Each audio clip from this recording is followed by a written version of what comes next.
All right, I think we are live now. Hello, everyone watching at home. Welcome back to the Backbenchers podcast. We're here to recap episode 5. You guys should know the drill, but I'll repeat it just in case you don't. If you are at home, please feel free to grab a quencher and join the adventure as Backbenchers are going to back enter who's got the backbone versus who are the backbreakers. Joining me once again is Maddie, back from a little bit of a hiatus. Welcome back, Maddie. How are you feeling? Hi, I'm good. My voice might sound a little funky today, but I'm here and I'm ready to talk. As long as we can understand the words, I'm sure we'll be a-okay. Before we get into this episode, since you missed, I think, the last 2 podcasts, I was curious if you had any thoughts on what happened in the last 2, especially the vote outs, which was Joseph, episode 3, and then Simon, episode 4. Any thoughts on those? Look, I wasn't surprised by Joseph, and I don't know if he was just really bad at catching or if he was set up to fail. But that's for anyone to interpret. But I was really sad about Simon. I couldn't understand. I was commenting a lot on the podcast because to me, it would have made sense for Hayley to go, but I also can see why they kept Hayley. And I could see the alliances. So they were obviously trying to protect her. And if she wasn't injured, I completely understand. But the fact that she was injured, it took me a little bit to understand why that move was made. I was going for Team Simon, but unfortunately, he just didn't get through. No, we all have our favourites that we're just rooting for and disappointed they get voted out. I was Team Hayley, so I was happy she survived the last one, but we'll get into the result of this one. You win some, you lose some. This episode was a big one. It was really long. It had 2 tribal councils, 2 people going home, just a lot to get into. I think we start out the episode with a bit of a strategy scene over on Kubadang. We see Sophie and Nick talking, and I really like both of those as players, so I was really excited to see them talking. Sophie and Nick are kind of talking about who the next vote might be, who are the threats in the game. The first one they talk about is Michael, because Michael just got an advantage last time thanks to the Love Rocks, which, by the way, correct me if I'm wrong, we didn't see any Love Rocks from Winu this time, did we? No, I remember. Okay, bit odd there. I'm curious, what's your thoughts on Nick, Simon, not Simon, Nick, Sophie, and Mar? Sorry, I was so excited about the Simon love. Those 3 is the kind of the core trio, because I'm really enjoying them kind of ruling things on Kubadang. Yeah, right now. I really like that. But I noticed that every time Mal says he's part of that as well, but I'm not sure that Mar is on the same page about that, because she's always been a bit like, oh, Mal and Joe, don't trust them, not sure. So I do like them. I would like them to bring Mal in, but I just feel like it's not happening from Mar. I feel Nick and Sophie are a bit more in it, because we've already talked about how Sophie and Mal have connected over being educators, and so they already had a bit of an alliance, and Nick and Mal seem to be having some conversations, but I just feel that Mar's like, nah, not letting you in. 100%. It's a bit like a high school dynamic where you've got a bit of a bigger group and then you've got a bit of a core group within it. And Mar's kind of the one who's like, I don't really like this outsider too much, so I'll keep them on the outside. But it's actually okay to do that in Survivor. You're actually allowed to do that. So no harm there. And yeah, I totally agree. I think Sophie and Nick are actually decently close with Mal. They probably think it's more of a 4, whereas Mar's not so much on board with the 4. We even have Nick popping in here, expressing their love for Mal, so Mal's definitely got some support. We then move on to a bit of a package about Banfield, which I found really interesting. We didn't get a lot of packages about people's backstories, who their relatives were, a bit more about their lives. We didn't see too much of that at the start of the season, but here we see Banfield talk about his grandfather. I think that's where the name came from, and how he was close to him, how he spoke about Survivor with him. This tug on your heartstrings a little bit, was it a little bit emotional? What do you think? Yeah, I really thought it was interesting how Banfield started talking about how his grandfather was like, no, you're gonna get out, you won't do well, and he's like, no, I will. And I feel like even though he has been eliminated, he did well to get where he got to. Like, I still think, you know, anything's better than first boot. No offense to Grace. Grace wasn't even the first boot. It was Sam. That's so bad. I'm so sorry, Grace. Sam, that's so bad. I'm so sorry. They're all getting confused. Anyway, that made me look terrible just then. Anyway, moving on. Nothing's worse than the first boot. Hey, that's why I forgot her name. But anyway. Well, yeah, no. I'm definitely agree with you. Banfield shouldn't feel bad about, we'll get to it later, about his eventual elimination. And I really liked seeing a bit more, because a lot of this is strategy. We see a lot of strategy in the gameplay. We see what people are doing with alliances and that sort of thing. So it's really nice to see a bit more of a human side, because there are human emotions that come into the game as well. And seeing Banfield's motivations for wanting to do well was really interesting. So I was very happy we got to see that. And I can imagine it doesn't feel nice when you get voted out. Like, I imagine myself sitting there and I think, oh, these people, like, if that was me, they're voting me out. Like, that would, like, I can imagine sitting in that position. Whoever said, has Maddie even watched this season? Gosh, okay? It was one error. But anyway, yeah, like, it still wouldn't feel nice in, like, knowing that people were like, ooh, let's put your name on the chopping block. Like, I still don't feel in any way. Even if you're like a really big fan of the game and you can say it's all gameplay, it's all strategy, the inherent part of the game is excluding people from a group. It's like inherently mean. So I totally agree. Like, Banfield doesn't have to be all like, oh, well, he can be sad that he's been cut out, really. It's even like the Australian Survivor. I'm watching that at the moment. And like, just, you see the reactions when they're like blindsided. Like, it's like, oh, that was me they were talking about. So, yeah. Yes, totally. I think then we had, was there anything else from Kubernetes? I think mostly it was just Banfield, Nick and Sophie, and then we head over to Winu, right? Yeah. On Winu, we get to see a bit of the fallout from Hayley surviving the vote, because Mel did not know that Hayley was supposed to survive that vote. And a lot of talk about their plan moving forward, because they're expecting a swap. They're saying, I think the tribes are going to shake up a bit. How are we going to navigate the swap so that we stay safe? Because right now Winu's at 5, Kubernetes at 7. So they've definitely got a bit of a disadvantage. Did you have any thoughts on how they would approach a potential swap? Were you thinking along with them? Look, I feel like, being the minority, it would be super hard in a swap. But in saying that, there was a lot of chatter that Banfield knew people on the other tribe. So I'm like, would that potentially give them more leverage because they'd have that one extra number? But then I was trying to figure out who it is that they're talking about that he has connections with, because that was the whole reason of his vote, really. Yeah. And the reason they were orchestrating his vote was because they were saying, oh, he's got connections. If it's a merge. And I'm like, who has he got connections with? Like, I'm trying to figure it out.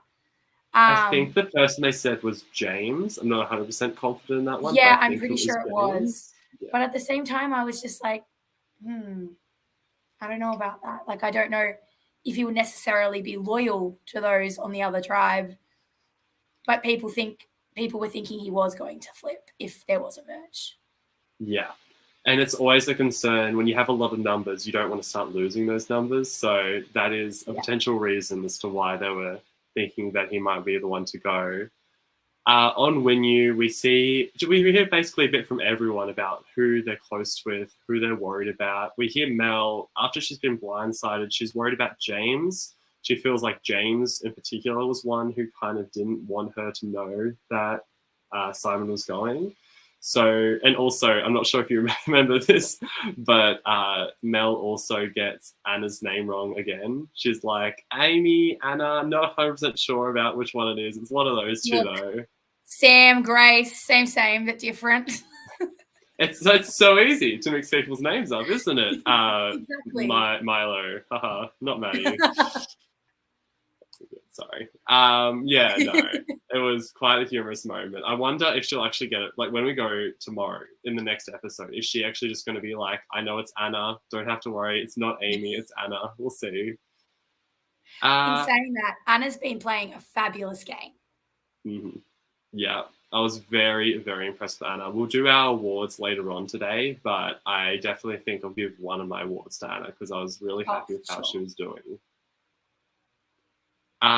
But yeah, I think that's mainly all we see from those two because we have to head on to immunity because since there's two people going to tribal council, two people getting eliminated, both tribes going to tribal council, they have to kind of get into it quickly so they can show you all the strategizing that's going to be going on.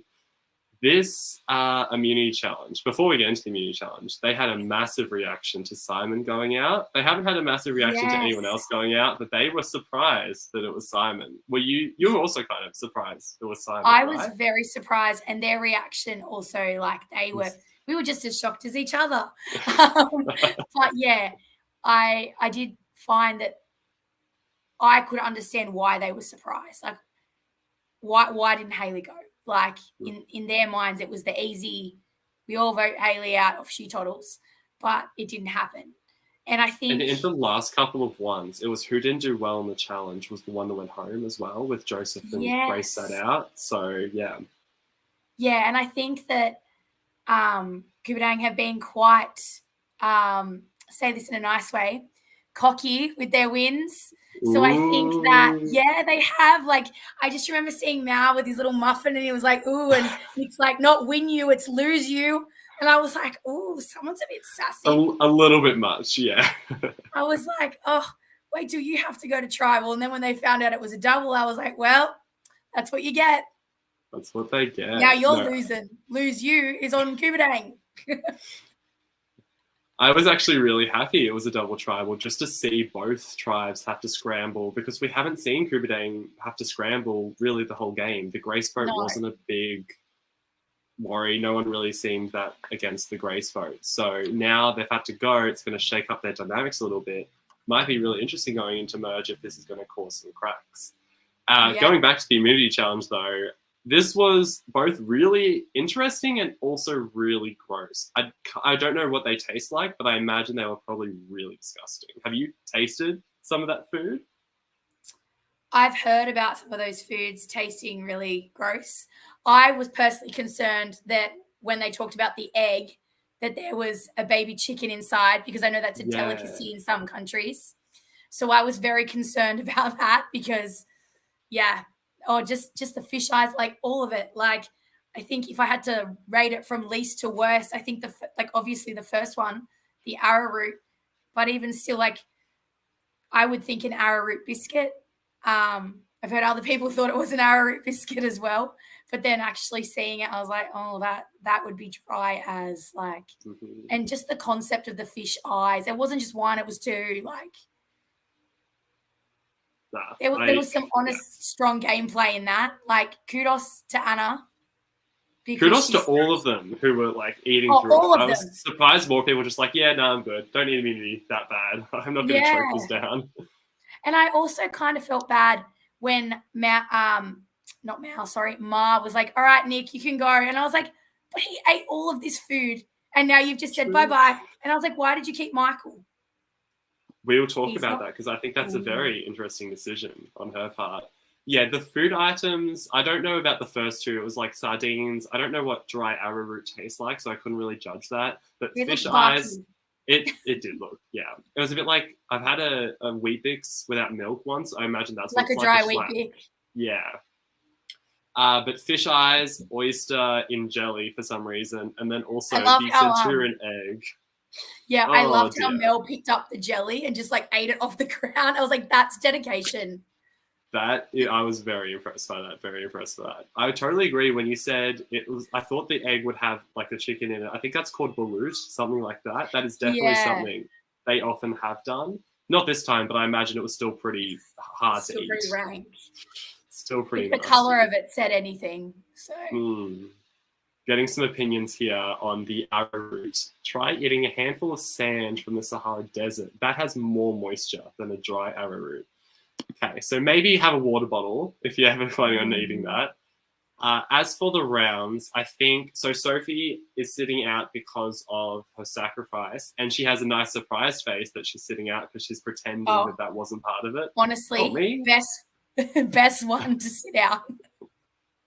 She did not miss out on much. And it wasn't even for her tribe, so she's not going to get blamed for it or anything. It's like, oh, you just didn't compete in immunity. Oh, well, that's fine. So Yeah. I think And definitely Joe sat out? Joe, yeah, I think Joe potentially voluntarily. Maybe it was dietaries. I'm not 100% sure, but that's the vibe I was getting from it. Mm-hmm. And then on the other tribe, there's 5, so they all sat in. So it's kind of 5 people on both tribes. First one to go out was Banfield. No, that's wrong. Mal was the first one to go out. Couldn't quite get through the dry arrow route. And then there's a bit of a twist in the challenge where if you're the first one to win overall, you get to get rid of someone in your tribe.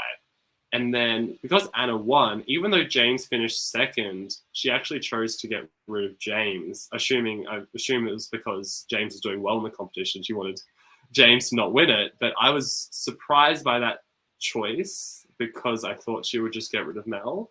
But it's a similar idea with what happened with Ma and Nick, that maybe you don't want to get rid of someone who you're trying to target, or someone who you want to get rid of someone who you are close to, so they're not going to be upset. That was potentially the reasoning. Yeah, I think that they're viewing James as a bit of the leader of the tribe at the moment. So they're thinking, oh, like, let's just move him along and we'll keep Mel in, so that way he can't get an opportunity to get immunity.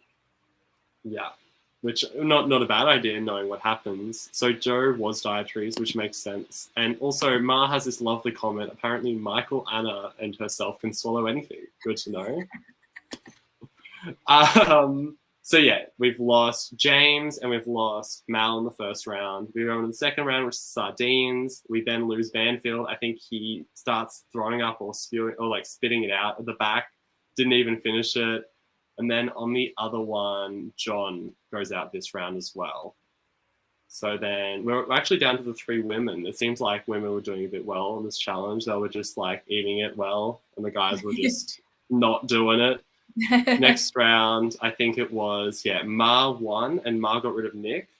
Interesting decision, but she's kind of working with Michael. So I was wondering if she was low-key trying to get Michael to win immunities to save him, potentially. Yes. That was a potential, because I know she did want to work with him. And she also mentioned wanting to work with Banfield, but Banfield had already got eliminated earlier, so I kind of see how that couldn't have worked. Yeah. And really, if you can't save Michael and Banfield, so ultimately one of them was still going to be eligible regardless. But yeah, Nick is sent out because of this, and then on the other one, Haley goes out. Down to final 4. They have to eat the which one was the second last one? Was it the fish eyes? Yeah. Had to eat the fish eyes. Mel does not finish the fish eyes. So she's out. Final 3 of Anna, Ma, and Michael. And Anna absolutely beasts it once again, finishes the Centurion egg first. And Anna, just like that, wins individual immunity. Awesome for her. Just like that. Seriously, it seemed really easy. I imagine it would have definitely been hard for her. She said later she felt like she was going to throw up. But at the moment, I was incredibly impressed for her. And I didn't necessarily expect it from Anna. I kind of thought, I don't know, maybe Ma would be really good at it. Maybe even Nick as well. Just people who are going to just slam down. But Anna has a bit more of a timid personality. So I was impressed that she was able to just get it done. Yeah, I agree with that. I would not have picked her. Like, if you'd set me to pick who was going to win that challenge, I wouldn't have picked Anna. So really proud of her. But like I would have thought similar people, Ma, Nick. I did think potentially John. Yeah. But yeah. Definitely impressive for Anna. But there is still a sacrifice, even though we're sending both tribes to tribal council. Anna has to choose someone from Kubadang. She chooses Mal, I think just because Mal was right next to her. That just seemed, she was just like, yeah, sure, Mal. And then Mal has to choose between John and James. He chooses to send James. We head off to sacrifice, but I'm assuming there was camera issues there because we don't actually physically see the sacrifice between James and Mal. We hear in a confessional from Mal that James let Mal have it, and then Mal went for safety without power. Do you have any thoughts on that one? Look, I think it's always a good one to have, just in your back pocket. You never know when it's going to be useful. Also, I feel like having those big ones sometimes, like what Mel has, sets a target on your back. So 100%. now, and you could see that in the conversations that Mel was excluded from, and it was, was it Hayley and Anna were having the conversation, and Hayley's face said it all as soon as she said she's got the super idol. She was like, "What?" Like it was just, and straight away, like they're trying to flush it out, and you can see. It's always, I noticed that it's Anna a lot is saying, we need to flush out the super idol. We need to flush out the super idol. So I think Mal having the safety without power puts less of a target on his back, especially when there's others in that group that have other things like Sophie. Doesn't she have the expiring Idol, yeah. immunity idol?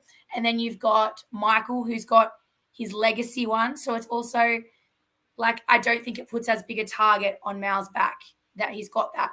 Also, that could have been the highest available one left because we didn't get to see.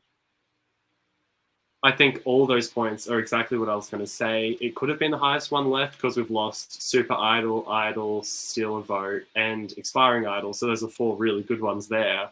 But also, it is smart to take a smaller advantage if it causes less of a threat on your back.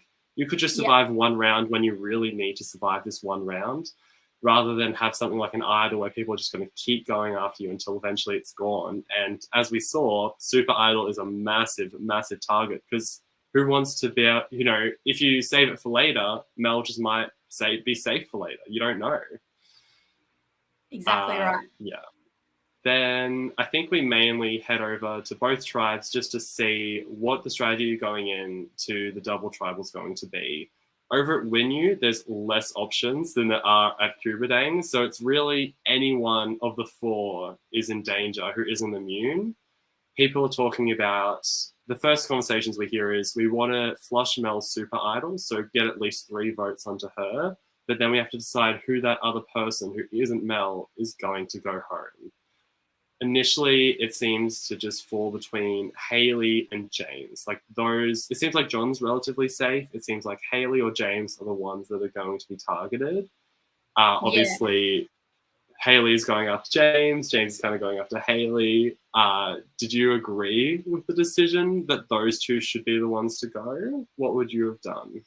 Look, I heard the conversation that, I'm not sure who said it, but someone said, who would you prefer to go, James or John? I think it was between Hayley and Anna. And Anna was trying to toss up who she would prefer to go. And she said James purely because of he's a bit of a leader of the group. She was just unsure. He's like quite physically good at challenges as well, we're seeing. So personally, I don't really know who it would have been better to go. But in my opinion, what I think is that Hayley was the obvious choice to go. Like, I couldn't understand why they were trying to split it. I get that there's friendships, but when push comes to shove, she's injured. Like, it's really hard to do anything when you're injured. Yeah. Yeah, and the argument actually kind of flipped with Hayley. Initially, it was, if we keep Hayley, we'll lose challenges. But then it changed to, if Hayley makes it to the merge, she won't be targeted and will be targeted instead. Because when you get to the merge, you want to keep the people who won't win challenges. So it was really interesting to see how that flipped. But it does seem like generally, aside from Anna, Mel, James, and John are mostly on board to get rid of Hayley for that reason. That's what we keep hearing. But Anna is still kind of pushing to get votes on Mel. So we're not sure if Mel is going to have to use her super idol before we go into their tribal council. I think that's mainly what we're left on. It's probably Hayley. It could be James. And is Mel going to have to use a super idol? Those are the questions we have before we go. My question is Anna only saying Mel because she has to publicly vote and doesn't want to upset anyone? So she's like, Mel with the super idol, Mel with the super idol. It's like, well, you can't really blame her for saying that. Whereas if she was like, I don't know, said someone else's name because they didn't perform well in a challenge, then that puts a target of, oh, why'd you say me for? Like, we're a team. Mm-hmm. Public votes are really tricky because you are outright owning to a vote. You can't be sneaky about it and then hope that person goes home.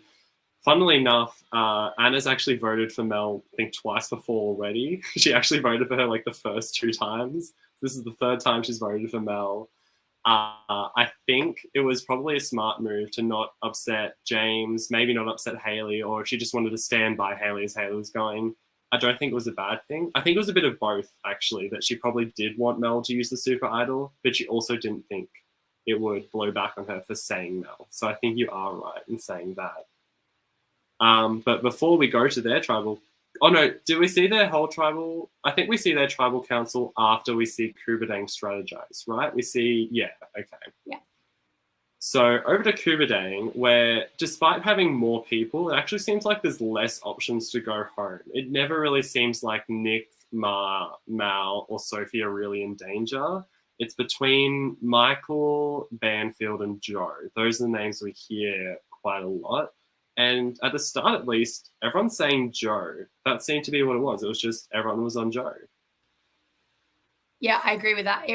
I was confused at one point. I was like, wait, why are we switching? Like, I thought the set vote was Joe. And then we see, obviously, Banfield go. And I do want to ask Banfield, did he ever get an inkling as to when it changed, or like if he was just completely unaware? Yes, there's so many good questions to ask both Haley and Banfield when we get to them, especially Banfield, though, because Haley's, vote was kind of coming for a bit, but Banfield, it seemed like he was safe, and then 1 minute he wasn't. Definitely interested if he knows more about that than we do as to why it specifically went to him. But Banfield has been a name people were bringing up for a while that they thought he was a little bit sketchy, maybe has ties to the other side, could be a game player.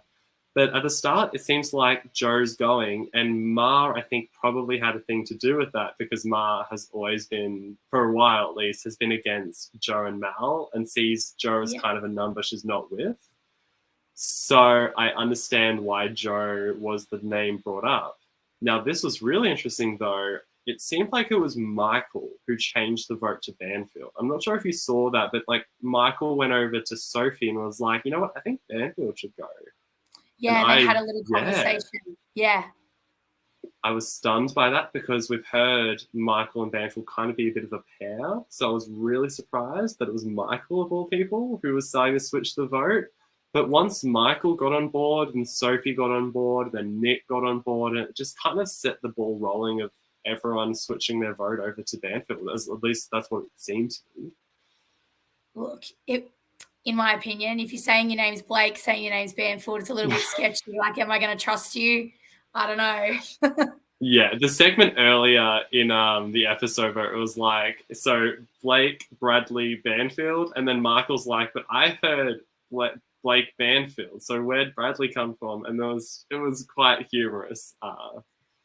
Thankfully, everyone wrote down Banfield. They didn't write down any of his other names.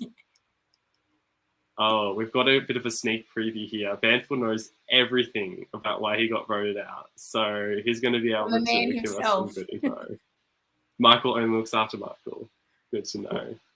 Look, you got to do what you got to do, Michael. Mm-hmm. Did you have any other thoughts on Winyu or Kubadang before we head to tribal councils? I think we covered most of the main points, but did you have anything else? No, it was just that kind of change in the vote that happened at Kubadang, but other than that, no. Yeah. I also just want to quickly point out, Michael was named as an option, but it just didn't really seem to go anywhere. Like, they were talking about him a little bit, but no one really seemed to outright say, Michael's going this time. I don't really know what happened to that, but it was happening for a little bit. Over to Winyu's tribal council. James is asking, who is Blake?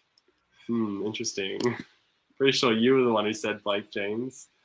At Winyu's tribal council, it's, quite sad. They're actually about to lose the fourth member, which means their tribe is now in half. They've lost half their tribe members already, which is crazy that they've gone down so quickly. Everyone's kind of talking. They're really sad that someone's going to be going. Haley does talk quite a bit because I think she feels like it could be her. And there's also a little bit of talk about, is Mel going to use a super idol? How's that going to work? Ultimately, we just hear Anna vote publicly for Mel. I don't know if we see any votes. I don't remember. I think we see maybe a Haley vote for James. Did you see who voted for who at the start? I just remember seeing it all at the end, so I'll probably get it confused as to whether I actually saw it in the... I know, because I remember watching the end part. You see who voted for it. Yeah, I definitely remember the votes at the end. But yeah, I think maybe we saw Haley vote for James vote for Haley sort of situation. Yeah. But when it comes back, we've only got one vote from Mel, which is one vote for Mel, which is from Anna. We've got one vote for James, which is from Haley. But then Mel, John, and James got together. They voted out Haley finally, but also sadly, she's now gone after surviving quite a while with a serious injury. Well, a serious enough injury in the state of the game. Were you sad to see Haley go? Were you thinking you understand it? What was your thoughts there? I was sad to see her go because you could see how much she wanted to play. And she was so upset and was saying, like, this is not how I planned my game. Like, this is not, which nobody wants their game to end that way. But what I can say is the fact that she survived a vote where Simon went and she survived that, like, hats off to her. But it would be devastating. Definitely, because you have so many plans for how you're going to play the game, and then something that feels a bit outside of your control just comes in and ruins it all. It would be definitely awful.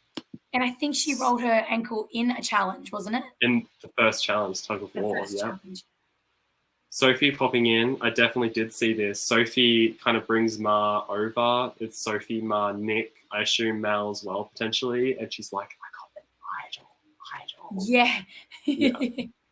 In the rain, quite good. I think most of that core group, not sure about Mal, but definitely Sophie, Nick, and Ma know about the steal vote and they know about the expiring idol. I'm not sure if Mal told them about his, but potentially no, and we see Michael talk about his as well.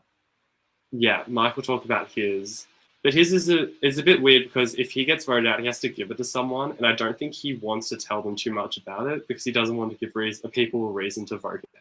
Because who wants to get voted out and then give it to someone who just voted you out? You don't want to do that.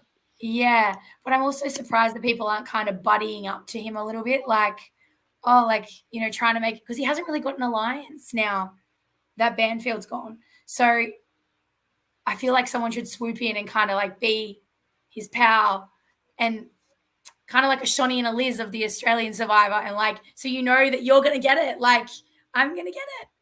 Mm-hmm. I definitely think Ma is close. Ma is like keeping Michael in her back pocket. At least that's what it seems to the audience. But yeah, we haven't got a set alliance for Michael. So maybe he is a swing vote coming into the next round. Maybe he'll work with Winu. We don't know yet. But very interesting there. We'll speak to Haley in just a little bit, but let's get to Kubadang's Tribal Council. At Kubadang, it definitely is a bit of a down mood as well because they're just disappointed to lose someone. It's raining, it's a bit cold. But to be honest, this whole tribal, it really felt like Banfield knew he was going home. Just his behavior, he put his hand up as soon as Dan asked who thought they were in danger. It definitely felt like Banfield suspected he was donezo. Did you get that vibe as well? Yeah, I did get that vibe. But I was also wanting to question him at what point, like before tribal, did he click on to knowing that it was him? Oh, interesting info, from Nick here. I saw Michael and Mal as equal force for our alliance at the time. Definitely wanted to work with Michael because we haven't really heard a lot about people's thoughts on Michael. So it's interesting that we know a lot more about Mal than Michael. But yeah, good to know that Michael does have some options at least. As for, I think we can probably just get to the vote there. We see Mal has to vote publicly because of his sacrifice, another public vote. We love that. And he actually votes for Joe, which threw me off guard. I was totally expecting him to vote for someone random, but not Joe, because Joe's kind of really close to Mal. But yeah, he votes for Joe, and we find out later that's because they didn't want Banfield to feel like everyone voted him out. They want it to be slightly less unanimous. Same thing happened with Grace, where Grace got all but one of the votes. But unfortunately, it's just Joe gets 2 votes from Banfield and Mal, and the rest is for Banfield. He is out. Do you have any thoughts on Banfield? It's sad to see him go. What do you think? I thought it was sad to see him go, especially in this episode where he was like talking about like his grandpa, and he's like, really wanted to get through, and then he didn't. But in saying that, like I said, still great to get to where he got to. And he also talked about his kids and saying he didn't want to come back on Saturday because I believe this is the last round for the first day out of the 2 days. So he didn't want to be gone on the first day. And hopefully he stuck around the second day anyway, even though he was voted out. But I did feel that really actually hurt me a little bit. Like, oh, so close. Apparently, Nick did try to grab the idol in front of Michael. I'm not quite sure what that means. I think that was on the flag, but it wasn't a real idol. Yeah, that was quite funny as well, that he tried to grab. I totally forgot about that, but yeah, no, that definitely happened. Yeah. Is Nick going to try and play that later? Surely he knows it. There's no paper with it. It's just a little, Oh, wow. But yeah, so Banfield is gone. That means Hayley and Banfield are both gone. We are down to 10 people. We've got 6 Kubadang, 4 Winyu. I haven't seen the next time on because I like to not be spoiled for my Edgic, but I assume it is merged next episode and we're going to see a lot of scrambling, I'm pretty sure. I won't ruin it and I won't comment. Hopefully Hayley is ready soon, but we'll bring her in for her interview, and then once that's over, we'll bring in Banfield. We've got 2 awesome people to get through. I'm sure we're going to have a lot of questions for them. Hayley, are you ready to roll? I think so. All right, everyone, please welcome in Hayley. Hiya. Hello, hello. Hello. Before we ask any questions, just wanted to say I loved watching you play. You are awesome, great narrator, as well as a fun player to watch. So thank you for being on the season, and thank you for being here with us tonight. Oh, it's been an absolute honor being your Edgic number 1 the whole time. Sorry, I dropped you down last episode, but aside from that... I know. My heart broke into tiny little pieces. Also, happy birthday, Hayley. It's your birthday today, right? It is. Yes, it's wonderful timing. Doing my boot interview on my birthday. But thank you, yes. I love that. Was it close to your birthday when it was filmed, actually? It probably would have been, It sure right? was. So, what was it? Sunday, the 5th, was 1 year since it filmed. So my birthday was 2 days after day 1 of this. So it's been very close the whole time. And apparently Canberra Survivor and my birthday, it's just not a good mix. No, you and Banfield, looking at this. Banfield and you just got voted on close to your birthday and revealed. Jeez. It was rigged. 100% rigged. All right. So I think the very first question we should ask is just like, first of all, how did you enjoy the experience? What was your thoughts on it? What was your favorite moments? Anything like that? What do you have to say about it? Oh, I mean, it was a different experience to how I envisaged it, for sure. I think anyone going in sort of those first couple of minutes, you see everyone arriving, you're bricking it to start with. And that just kind of never went away for me because of everything that happened with my leg. But on the whole, like, apart from the injury, it was I had a great time. Like, I think it came across in the edit that I really, really liked the people, like, very genuinely, that I got to play with. I really, really enjoyed the Winyu tribe. They're a lovely little bunch of people. So yeah, I had a good time, but just ended up very differently from sort of how I'd imagined everything going, heading in on the day. It was so unfortunate that what happened with your ankle, and then you could see you had such strong, like, alliances. Like, Anna and yourself were just talking, and like you could see that you were so into the game, and it was just so unfortunate to see it not go the way that it should have. Like, you should have been able to continue, but it's just really hard when you're injured. No, for sure. Like, I don't have any hard feelings or grudges against anyone for voting me out where they did. I've said it many times. I completely understand that it puts them in as difficult a position almost as it put me in. It's hard to sort of navigate that as a tribe. I even said at the beginning of this episode, like, I don't know what the fuck these people are doing. It's so silly that I'm still here. I'm not complaining. No. It's great for me. I'm so happy, but these people are idiots. I feel like that's just how you did it on the show as well. Like, you literally said it like that. Yes.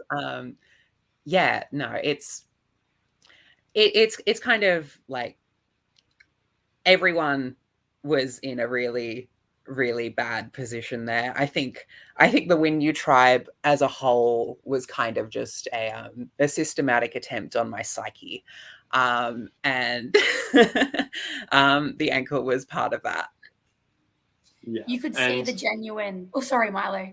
No. You could see the genuine, like, that you had, like, the love that you had for your team, because when you're on your exit as well, you were like, I would love for any of them to win, and I was like, oh, she holds no grudges. Like, that's so nice. No, of course not. No, it's still, it would still suck to be voted out.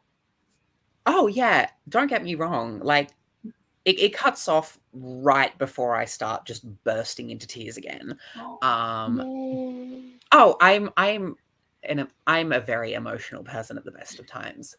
It's a hard experience, but no, like, I have so much love for all of them, especially the 4 who were left at that stage. Actually, the whole tribe. Like, they're all great. Yeah, whole tribe. No, they're all great. I don't hold any grudges about sort of what happened. It's just a really shit circumstance. Definitely. We've got some viewer submitted questions, which is quite Absolutely. fun. Someone asks, did you consider telling Anna to not go so much for the flushing Mel's super idol plan, as in, not voting Mel? Did you have that conversation with Anna, or were you mostly like just kind of letting her do it? What was your thoughts? No, that was kind of always the plan for us. Like, and Anna's the main one pushing it in the episode, but I was kind of very much on board with that as well. My thinking was sort of, we were presuming after the double we were going to be heading straight into merge, and from my perspective, I was kind of wanting us to go in looking as fractured as possible, which I know sounds strange, but Purple had such a massive reaction to Simon getting voted out, and he was someone who was sort of perceived as a leader. That was sort of part of why I was targeting James, because he was also viewed as the leader, and I knew we were obviously going to have a numbers disadvantage in a merge. So I was sort of thinking, like, if we look like a group of like individuals or pairs, it's much more likely that they'll pick up like 1 or 2 of us, or we can even all survive the first vote. Whereas if we go into merge looking like a united group of 4, we're doomed. So that was sort of my thinking. I was like, if we can get James out and flush the super idol, we look like a nightmare of a tribe. And that's great for me. I love the strategy behind it. It's so interesting to hear how different people interpret strategy. I think if that had worked out, it would have been really cool. And I kind of on the same wavelength, I'm curious, how do you think you would have gone in terms of if the double tribal didn't happen? Because that forced both tribes to go to tribal council, meant that you just missed the merge. Had that not happened, is there a chance you would have made the merge? Would you have had a different strategy? Did that kind of end your game? I think it certainly contributed, especially, well, in this hypothetical, if we're still using the eating challenge, Anna won. So in my mind, the purple tribal still happens, but I get to stay around. And then, like, if we, in theory, I don't know, merge immediately after, or they do a random swap or something, I think I had... Agree with that, James. Just noticed that pop up. Winyu was an absolute nightmare, but we'll talk about that. yeah, I thought I would have had legs in a merge or a swap. You see, when Soph and I go to sacrifice, Soph was really upfront saying, like, we sent you here because we want you to stay. Like, Purple acknowledged that they really wanted to work with me. I really liked Soph. That's why I picked her. I think if I could have ended up with a couple of people there and just had a bit more wiggle room, because in reality, that tribal council, there were 3 people who could go home. Mel's safe, Anna's safe. There's not much room to try anything crazy. But if I'm in a merge and there's like 10 people or 11 people or 9 people or sort of whatever, or even in a swap just with new people, I think I would have had a much better chance of navigating a bit further through, because I think I had a really good social game. I think that comes across. The fact I survived 2 tribal councils with an injury, it didn't get shown in the edit, but the Joseph vote, we all as a tribe got told that I would have to sit out of the immunity challenge last episode, in the Simon boot. We got told that before the challenge at Tribal Council. So they kept me around knowing I would have to sit out of the challenge, and then saved me again. That speaks volumes for your social game. Yeah, that was kind of my perspective on it. I was like, I'm doing something very right. They must like me. Very, very impressive. On a similar note, Ma asks, who were your tightest allies, or just tightest ally, singular? Who were the people you're like, these are my people, I'm going to be loyal to them? So my number one from like the second we arrived was John. Really? Like literally, yes, yeah. I would have picked that from viewing. No, it hasn't quite come across. No, John and I were like, from my perspective, like thick as thieves. He was the person I was the most upfront with. He was the person I was like, the reason I never even considered him at my vote off, John was like the person I was like pretty much never going to write his name down. I really wanted to go far with him, just because we bounced off each other really well. I think we're really good friends now still. And then obviously I was really close with Anna as well. That one came across a bit more. Yeah. But yeah, I think I sort of started leaning towards Anna a little bit more as the game went on, because it felt like she was sort of pushing harder at times to save me. You can see that in this episode.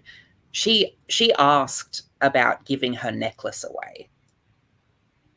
Like, that very briefly came up in the episode. Yeah, I heard that. I did hear that comment. Yeah, she asked me like the mechanics of giving away your necklace.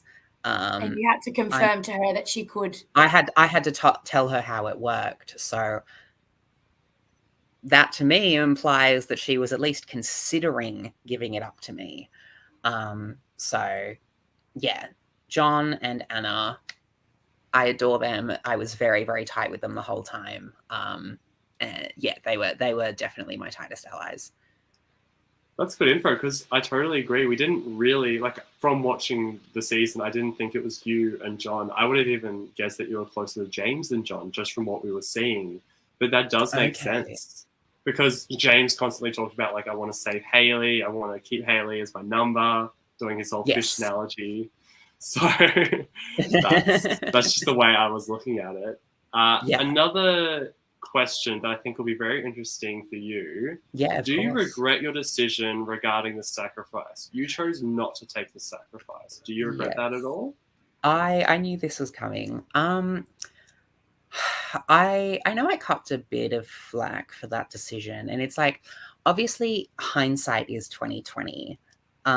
Knowing like what I know now, especially sort of like with what Soph ended up picking up and the disadvantage that came with it, I would potentially go back and do it. But given the information I had at the time, I 100% stand by my decision. Because from my perspective, the disadvantages we've seen are Mel getting 6 votes against her and Anna having to vote publicly at 3 tribal councils. Like, those are massive disadvantages, and our numbers are really small at this point. We're obviously the weaker tribe. We keep losing. We don't have the numbers to sort of play around with things. And my perspective was sort of, I don't feel like I don't have the wiggle room to afford any like big penalty, because I didn't realize there were sort of options that could just be like, oh, you have to sit out of a challenge. If there was a sit out of if I'd known that, oh my god, that would have been great for me. I was already sitting out. Exactly. But at the time I was sort of thinking like, oh my god, I can't afford votes against me. Are you kidding? Like, even if I only got like 2 votes against me at the first tribal council, the Simon vote suddenly becomes a tie. A tie. And that, who knows what happens in that revote? It could get messy. It depends if the votes carry over, etc. And I was very, very paranoid as well at the time. Like, it's hard to trust that people want to save you when you're like a visible liability. And you've just disappeared from the rest of them as well for a while. Exactly. So I was sort of like, I at the moment, in the moment, I fully stand by my decision. And also, I just wanted to get back to the tribe as soon as possible and actually get a chance to plead my case to stay, because the person who like takes the sacrifice obviously spends a little bit more time in the sacrifice zone. Like, in the first round when Mel got the super idol, I think she only had like 10-15 minutes before we went into tribal. So it leaves you barely any time to strategize and make a plan happen. And I was like, I need all the time I can get to make sure I'm safe. Yeah, that makes a lot of sense. Yeah. And not like, knowing that totally John agree. and Anna had already saved me. We love John and Anna. From what you knew, I do think you made the right decision. It's a shame you didn't know that disadvantages weren't as strong depending on what you got, because literally just a safety without power could have saved you. But I 100%. understand why you didn't want to make that call. Yeah, I stand by it now. Obviously, hindsight is 2020, and yeah, it could have made a difference. Exactly. It's a split-second decision. We were there for like 5 minutes tops, knowing I had like 20 minutes before tribal council, and I need to hobble back up the hill to get to my tribe. You need to allocate another 5 minutes for that at least. Exactly. Oh, Which cuts your strategizing down. So you're on it. You get it. And then when you go to tribal council, you're also hobbling back down. So then is it more time? Exactly. It eats away. It's a much shorter day in the moment. We have a final viewer question, and probably the most important one. Would you play again? Ooh. Yes. I'm not even gonna like pretend there's suspense there. I was like, she has to say yes, because it just didn't go right the first time. No, guys, I think I'm really content with how my story ended. I think obviously I would. She's out for blood, people. Exactly. I wanted to be a villain. in my pregame stuff, I was like, I want to be a little gremlin. I want to be sneaky. I want to be a bit of a villain. I want to be a bitch. And I'm like the over the top sad violin injury. That's come on.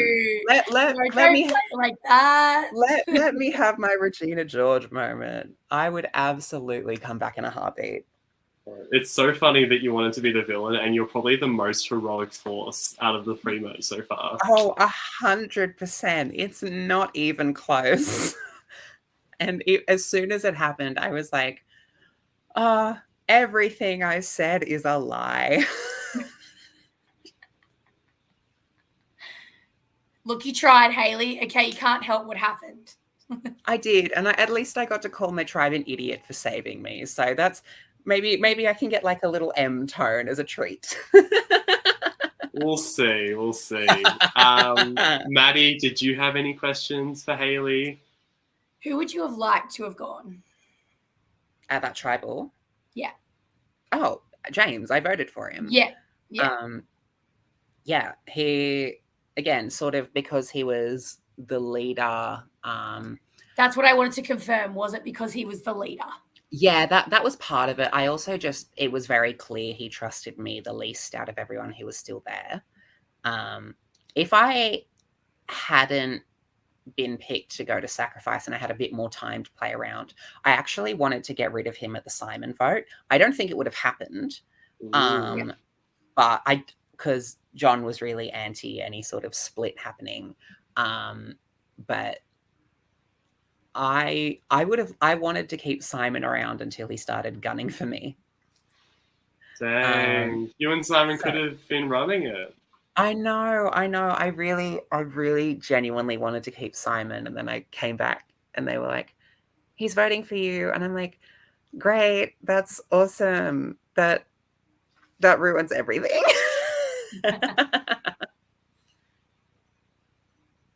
Getting a lot of support from the other players here. Mel, Nick. Just Mel's comment about the amount of steps that you're doing a day. It must have taken you 10 times longer, Hayley. 18,000?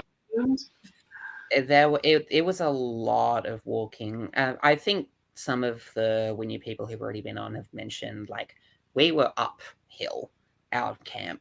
And the challenge zone is down a fairly steep sort of embankment.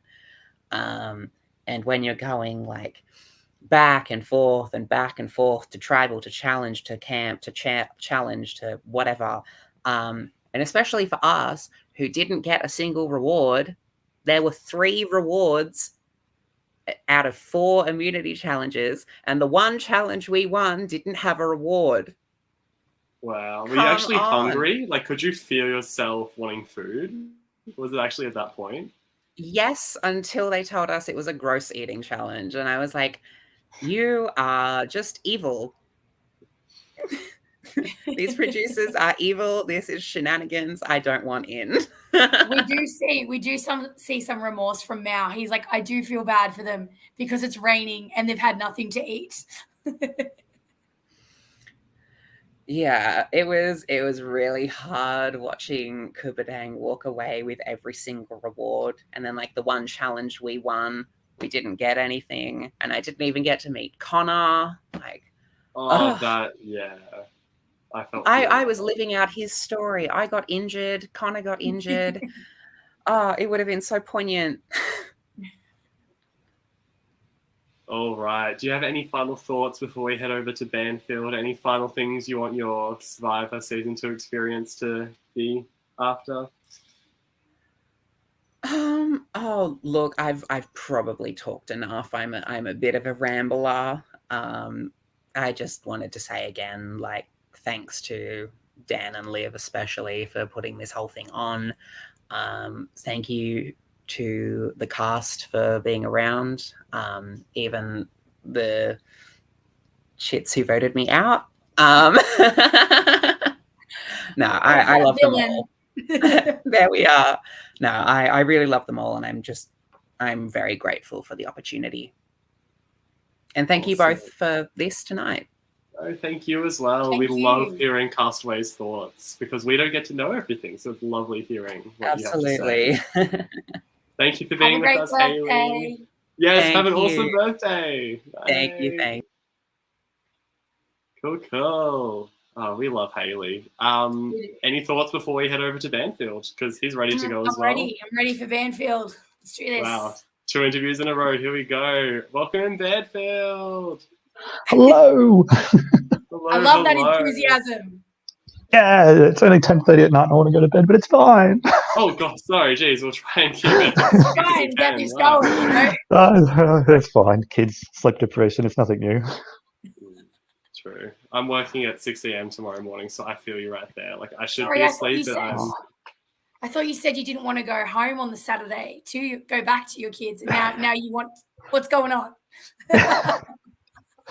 Well, I'm just never satisfied, obviously. We got Sophie popping in. Hi, Blake. Now, Oh, we hi, have a lot Soph. to talk about Banfield because Ooh, we've got spill the we need tea, some sis. clarification on what do. happened. Oh, But just, first of all, same thing with Hayley. What's your general thoughts on, how the season went? How was the experience for you? the season in and of itself, despite it was a fan-made season, was amazing. Like, props to the props department. Simon and Colleen, I'm sorry. Carleen, thank you. Sorry. Amazing work. Like, literally, it was comparing that to the first season was like night and day, and just that in itself made the experience incredible. And the challenges top notch. For lack of a better word, I'll say cheap challenges in season 1, but like these season 2 challenges were well thought of, and it was just so much fun. So much fun, definitely. And we could see how excited you were at different points, like meeting Connor. You were really excited in the confessional, which is just such a fun moment. We do I had have to try and some. it up. Yeah. Wow. You weren't excited to meet him? You were just like, yeah, I don't care about Connor. Should I give my honest answers? Oh, well, this is your choice to be. Yeah, this is your moment to shine. It was pretty amazing seeing a Survivor alumni there, but honestly, I never actually saw his season. I had no idea who he was. I was like, yeah, woo! Just playing it up for the camera. That was just totally okay. Wow. He faked I love it. it. He faked it all. Oh, I'm an actor, baby. All right. The first viewer question we have is, who would you have preferred to go home? Because you did vote Joe, but who was your target? Who were you wary of on that tribe? Honestly, at that tribal, I kept pushing, just keep it easy, keep it simple. Joe was already, in my opinion, on the outs. She'd already proven that she couldn't really vote for the tribe, given that she had a reason as to why she didn't. It was still just made logical sense as to get rid of her. So in that present moment, I was railroading towards Joe, just trying to get rid of her, and that was it. I had no second thoughts about it. Yeah. A less important question, but still an interesting one. Nick asks, were you voted out on your birthday? Was that actually the day it was? It goes to show that literally no one was actually listening to me, because I said it the first minute I was there. I was like, it's my birthday. And then they voted me out that evening. And then guess what? I get to rewatch the episode again on my birthday of me getting voted out. How good is that? Oh my god. You're even worse than Hayley. Hayley was nearby. You actually got voted out on your birthday and watched yourself get voted out. That's so bad. Yeah. Oh my Happy god. birthday to me. rough. I'm changing the people that I like now. Yeah, actually, sorry. I'm rooting for Win You top 4 all the way. Yeah, 100%.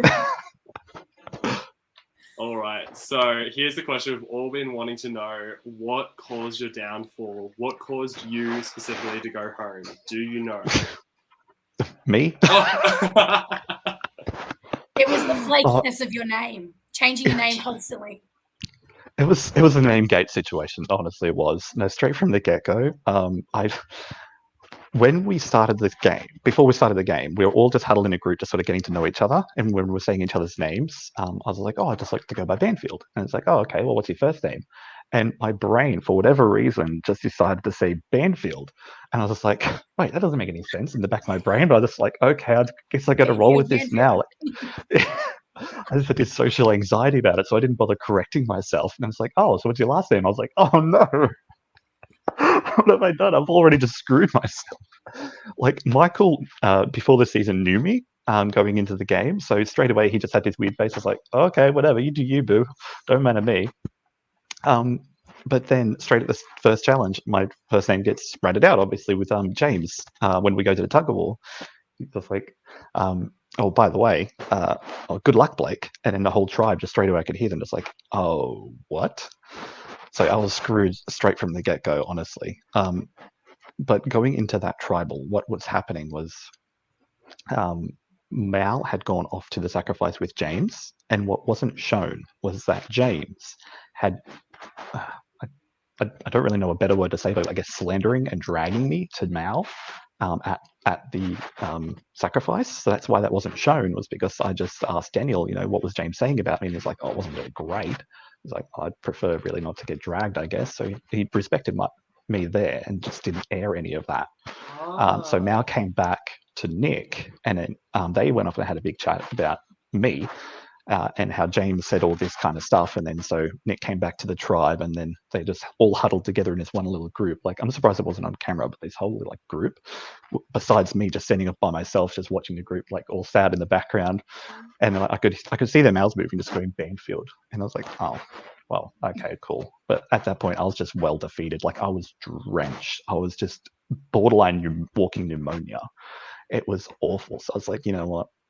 I can't be bothered. Just do it, guys. I have a towel in the car and an hoodie and a seat warmers. I just want to get out of the rain. You're actually feeling the Survivor effect of like a freezing cold, not enough clothes, not eating enough. Like, you were feeling it. The raincoat I had on was the equivalent of a garbage bag. Like, it was so thin, it couldn't stop spit.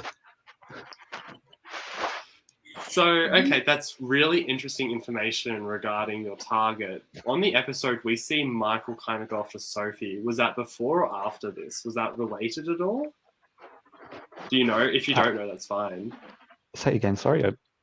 Michael kind of went to Sophie and was like, we should get rid of Banfield. At least that's what it looked like to us. Do you know if that was after Mal shared information? I wouldn't know. Okay. Because I was surprised, because I thought you and Michael were really tight, and that just like surprised me. I was like, oh my god, wow, Michael's coming after Banfield? Where'd this come from?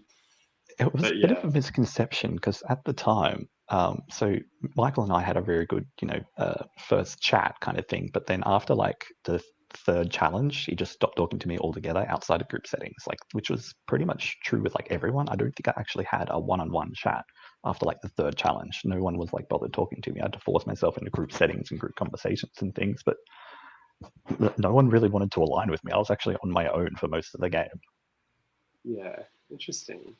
Okay, well, that's not fun at all, but I guess that's unfortunately part of Survivor. Like, it's all a social game, and somehow you got to do it however you can. Another I guess the repercussions to name gate. Oh, there's the repercussions to name gate. If you say too many names, no, they're just going to vote any of your names out. They're going to figure out which one they want to put down, and they'll write it down and get you out. There's more names to write down. This is kind of related to the last one, but potentially a different answer than Joe. Who do you think was the least trustworthy person on your tribe? Who was the one you just could not trust, if it's someone different to Joe? Oh, that's actually a good question. I would probably say the most deceptive would be Nick. I sort of had Nick pinned pretty early on, but he was sort of the only person that was, I guess, tolerating me, for lack of a better word, just giving me, I guess, receiving what I was saying, whilst everyone else was just going, yeah, okay. But yeah, Nick was actually one of the people giving me conversations, but at the same time, it was just like, oh, he's giving the same conversations to everyone, so. Yeah, two-sided, definitely. Speaking of which, here's Nick asking a question. Is Banfield wearing an orange shirt on purpose? He wants to switch. Yes. Me too, actually. When you replied today. Sorry, Maddie, I guess you didn't get the hint. No one gave me the memo. Wow. When you represent up in here.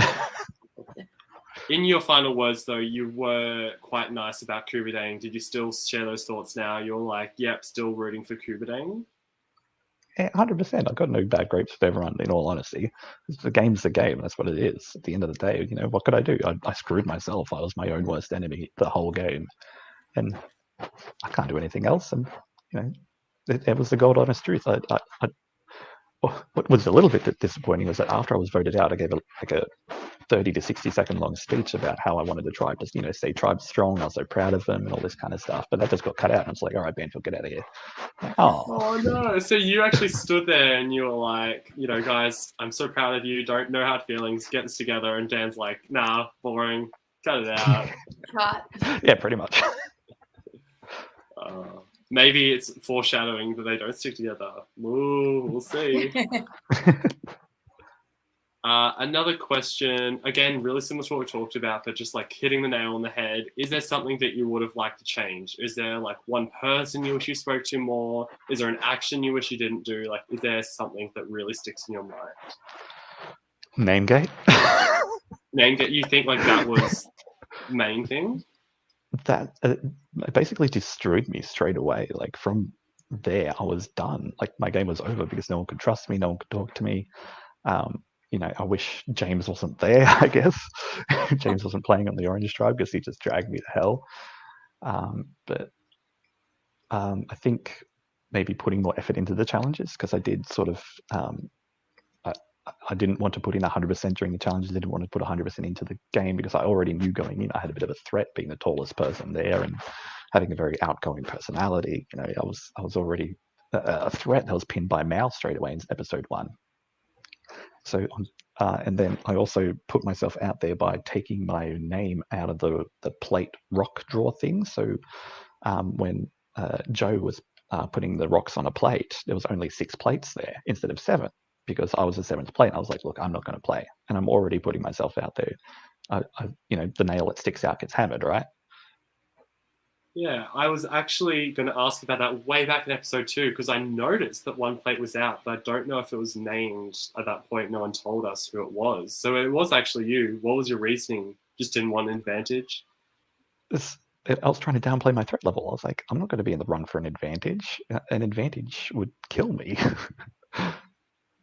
No, nice strategy. Ma has a fun little suggestion, actually. Bring a better raincoat. Would that have helped your game? Would that have just because you definitely visibly looked really cold. Oh, I was borderline walking pneumonia. Like I had lost feeling from my fingers all the way up to my elbows and from my toes up to like my shins. Like I had no feeling down there at all whatsoever. Like they had a fire, like a camping stove top set up, and I had my hands nearly on it. And I couldn't feel a thing, like trying to get warm after that eating challenge. I was not in a good shape. Like I wouldn't actually get warm until like halfway home. The rain certainly played a factor in the game. Yes, but I think I should take a cup of concrete next time.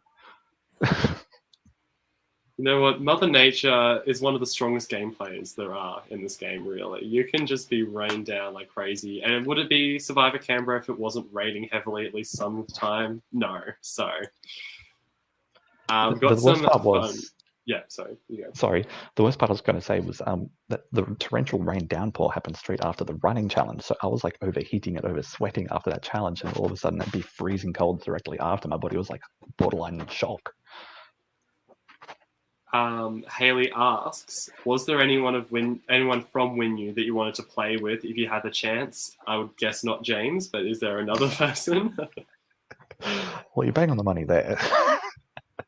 I wanted to play with Simon, to be honest, because doing all like the promo shoots and stuff, like having a bit of a goof off and just, I guess being gooses, like we're just mucking around, having fun in the promo shoots just before the game started.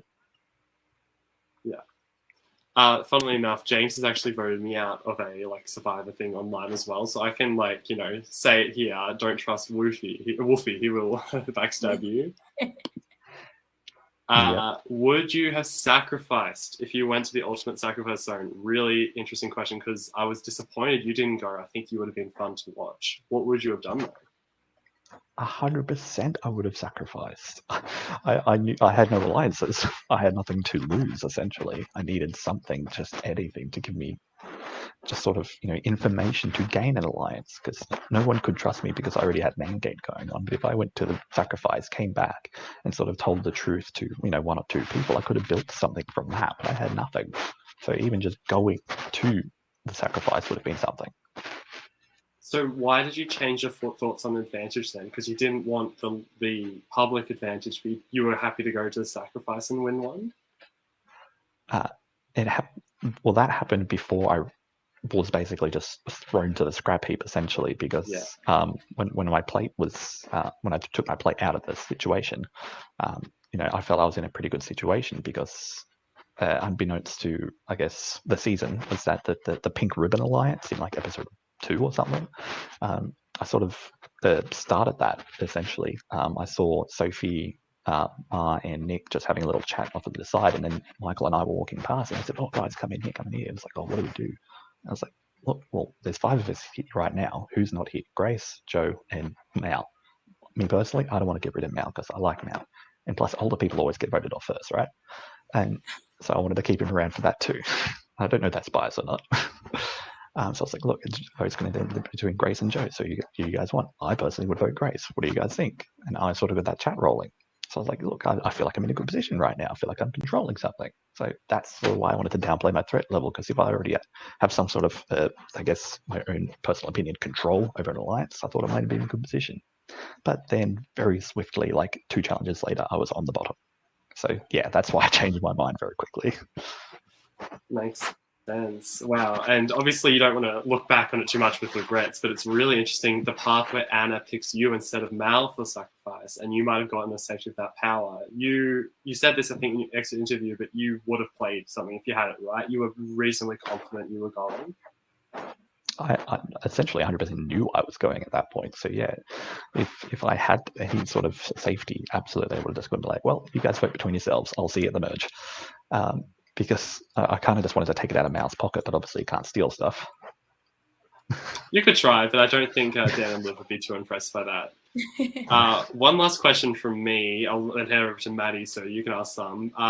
What would you have done at the merge? Because there's a lot of talk about Kubang strong, Winnie strong, who's going to slide in between. You seem to know that you're on the bottom, which is usually a prime position to flip, but what would your thought process have been? Personally, I would have taken Mal and then switched. I would have swapped over because I knew I was on the bottom, essentially, and I didn't really want to be the bottom of a 5 or 6 person alliance because you obviously got no wriggle room. So if I flipped over with Mal, who I believe would have flipped as well, we would have been essentially on the top, playing sort of this middle swing position, which is a very powerful position if you're not the only one there. Wow, that's really interesting to hear, because at least what it seems to me is that this Kubang sticks might actually stick together. They might be a bit of a strong 6. But if you'd stayed instead of Joe, then maybe you would have flipped across and it would have been a really close 5-5.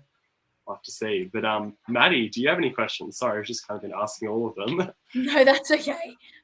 Is there anyone from each tribe who would you want to win? Obviously, you don't want James to win. And no spoilers, please. No, of course not. Sophie from my tribe, because she had this amazing underdog story going for her, especially her social blooming. Because from the very first time we sort of got together, she just did not talk to anyone. She was just off in her own little corner, didn't really say much. And by the 4th or 5th challenge, she was completely out of her shell. She was comfortable. She was relaxed, having good chats with everyone. Her social game just exploded out of nowhere. And I was like, you know what? Respect to that. You're getting comfortable. You're becoming yourself. I hope you win. But from the other tribe, I guess Mel, just someone completely out of the blue, out of the ordinary, not your typical game player. Even Anna would have been good, but I think James and John were very aggressive players. Definitely think it's pretty fair. We won't keep you too long, but is there anything else you wanted to say to wrap up your interview, or maybe even your story on the season? What's your final thoughts?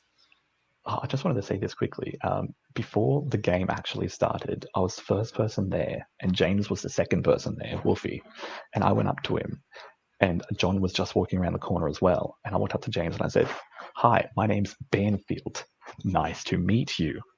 Trying to emphasize my name's Banfield. Challenge number 1, literally the first opportunity he gets. Hey, Blake.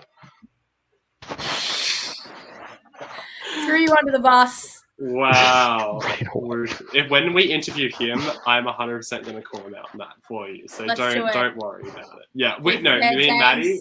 we're calling you out. Yeah, please do. Please do. Thank you for being here and thank you for being on the season. I loved what you brought to the season. And hopefully we'll see you around somehow in Canberra Survivor, hopefully at the finale party, something like that. Hopefully you'll have a better birthday coming up. You won't have to, unless you want to carry on the tradition. Yeah, host another one in March. Let's do it. Banfield for the return. Banfield for the birthday vote out or the birthday win, maybe. We'll see. If only. Birthday throwdown win. All right. Thanks so much, guys. See ya. See ya. Oh, what a lot of interviews. Just oh my incredible. God. Both of them were so fun. So good. It's a good presence in the look at this sarcasm coming through. Very afraid. Mm-hmm. You know what? I think Woofy, sorry, I keep calling him Woofy. James, he's got a bit of like, an alpha personality, but maybe he's got a bit of insecurity deep inside. Maybe he's actually a little bit more scared than he gives I think so. We're brutal. We're brutal on this show. Are we? I'm not sure we're brutal. I don't think we really are. Maybe a bit more brutal than we think. We're honest. So those two went for quite a while. So we'll kind of get through the last little bits nice and easy here. Did you have a funniest / favorite moment of this episode? Oh, I've got two. Okay. So I actually might have three. But my first favorite was the flashbacks to Joe celebrating the wins. I absolutely love that. She was going nuts. And just I'm pretty sure even it was slowed down a little bit, which is great. Second one was with Ma, and she's sitting there and the Survivor music's in the background and she's talking about positivity. She's talking about the sailboat and they all go in the same direction, but it's how you take it. And I was yes, Ma, yes, this is the thing that we need right now in this torrential rain. Oh my God, I definitely remember that. Wow, that was so fun. And I just love that she just has such a good way with words that she can narrate something like that and make it so interesting. I definitely like both of those. The one that came to mind for me was Haley at the start of the episode being what is my tribe doing? How am I still here? That was my third one. Yeah. Okay. Right there. That was probably the funniest one for me because I was literally laughing along I don't really know what's happening, but I'm proud of you for doing it anyway. Let's do awards. We get to give out a gold, silver, and a bronze award. Have you made your decisions yet? I can go first if you want. You're ready to go? Yeah. I'm ready to go. So I would like to give gold to Anna. Just played so well, so hard. Anyone that can eat all that food, hats off to you. 100% gold.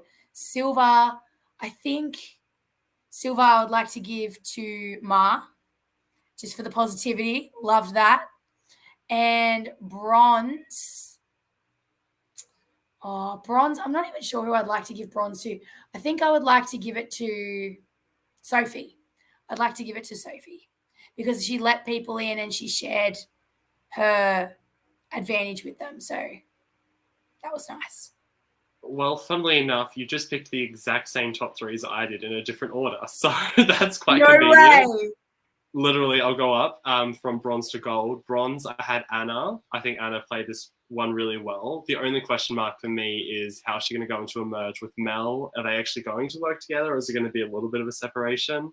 But I was really impressed with how Anna did this episode and she killed the challenge, which was awesome. Second, I would probably, silver, I would probably give to Sophie. Sophie and Ma are my top two. I think Sophie is also in a really good spot. I think she's going to go quite far in the game. This episode, it seemed like everyone was just talking to her. Everyone wanted to get Sophie on their side. She's the important figure. But Ma gets my gold for this week because I really think she's in the best position moving forward in that I don't think there's anyone on her tribe that's against her. I think quite literally everyone, even Mel, who, she's against. I don't think Mel's against her. So I think she's in a really good position. Mal is not against her. No, our team. Well, do you remember last episode, though? He did kind of forget her name, which is a little bit of an awkward moment on his behalf. He took 11 seconds to think about what Mar's name was. Aside from that, though. 11 seconds. I had to write it down for Edgic. All right, that's my top 3 there. So before we head out, you've already seen Next Time On, so we can do our predictions for next week. I'm going to say it without having seen it yet.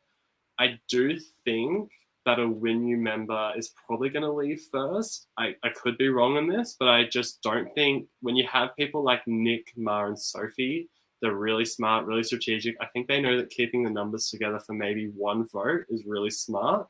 So I could see maybe Anna leaving, maybe John leaving, someone like that.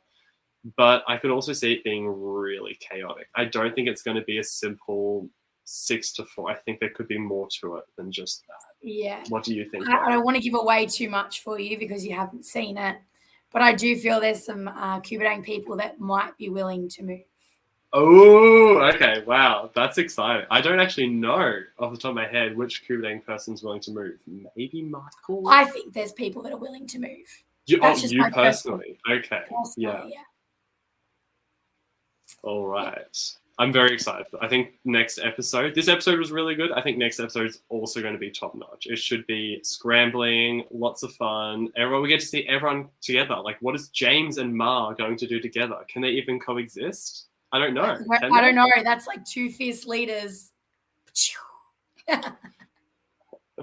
I think it's time for us to head out. Thank you for all the love in the chat.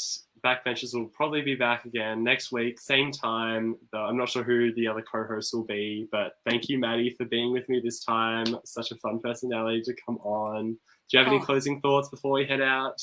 Look, I'll try and get the names right next time. If the people in the show can't get the names right, I think you're fine. Exactly. I feel like it just gave more character.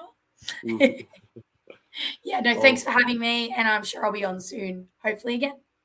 Yes. All right. Thank you all, and I'll see you all later. Bye-bye. See ya.